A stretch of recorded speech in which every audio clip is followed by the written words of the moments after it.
I've got a DB9 sports pack that I bought in May last year. So I've over an extended period of time, I've had an interest in classic and special cars, starting with a TR6 I bought in 1989. I've owned since and had rebuilt. I've also bought a classic XJS that is 20,000 miles only and very limited ownership. That is now A1 condition, and I got to the point where through influence from friends and admiring the DB9 shape and the look of it, that's really a place I wanted to get to, where I wanted to be. So I shopped around and I found my current car at a dealer in Harrogate, and it particularly interested me because of its one previous ownership history, and at the time 7,500 miles on the clock, being a 2008. So after some negotiating and discussion, I made a deal and bought the car.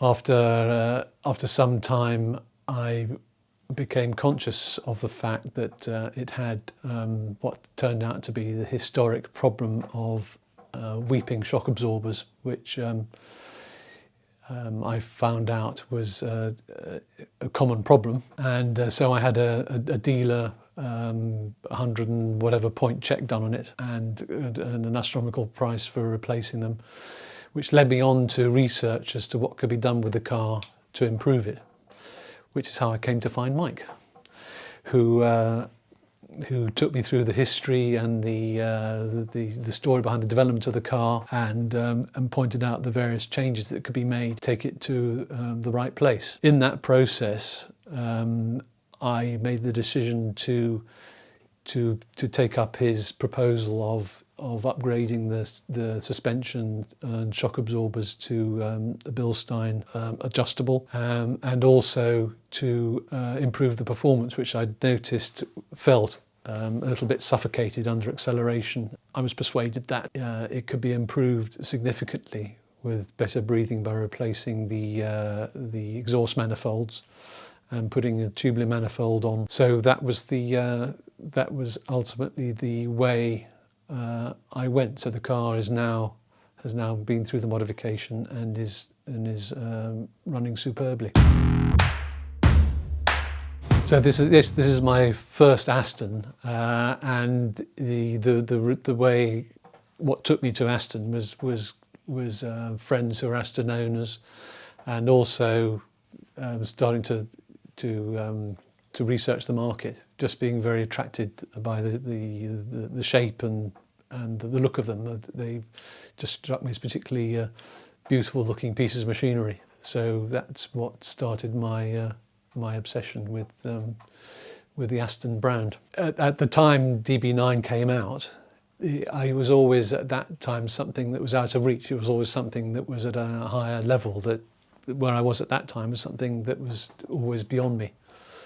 But so at that point it was something that I admired from a distance. But as time moved on, I got to a different situation. It was a dream I could realise. The car is really, because of its background, is a special car for me. So it's not a daily driver. It's used for special trips. This year we were planning to go to France and do a tour of Champagne in it, and there was another French trip planned, but of course that's all had to be put on the back burners. But that's my intention for the car is special trips in the summer period. Otherwise, it's, as far as I'm concerned, it's a collector car. It's my pride and joy that is only used for that kind of special occasion. When it was standard, you mentioned that the engine felt a bit suffocated.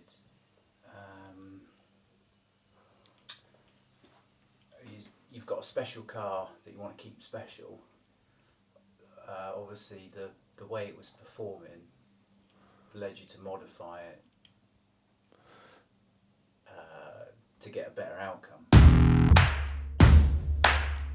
That was a concern of mine. I did think about the not maintaining it as standard, but through research on Bamfordrose and the history in the background and thinking it through further, I decided that firstly, as far as the originality is concerned, the enhancements and the association with Bamfordrose meant that that was more than offset.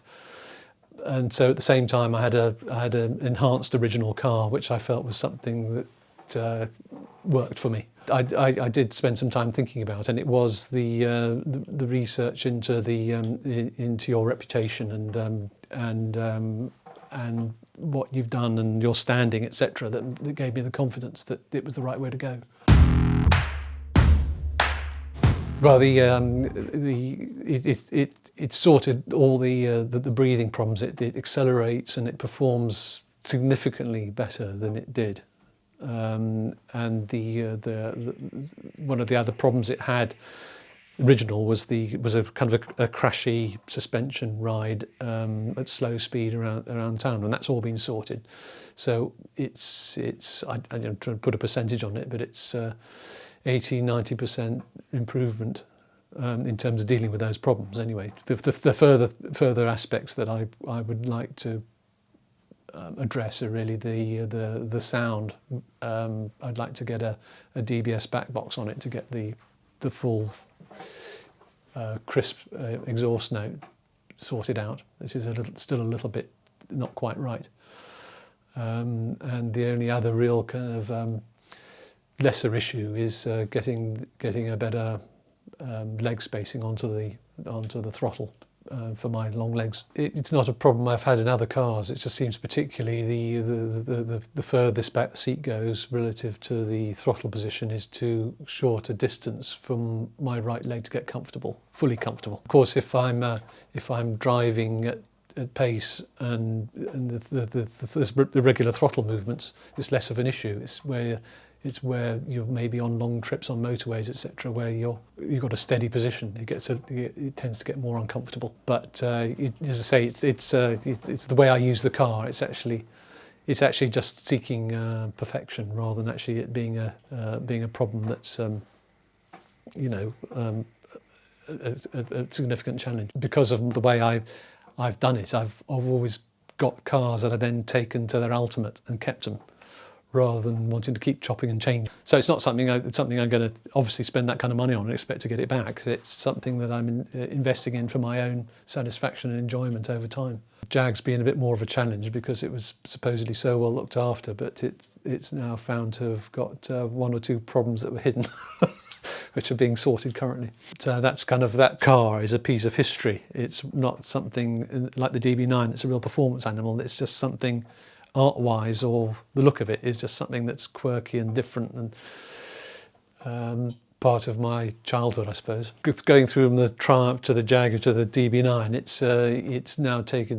it's now filling the spot of being a car that's going to be with me as the latest stage of a bit of history.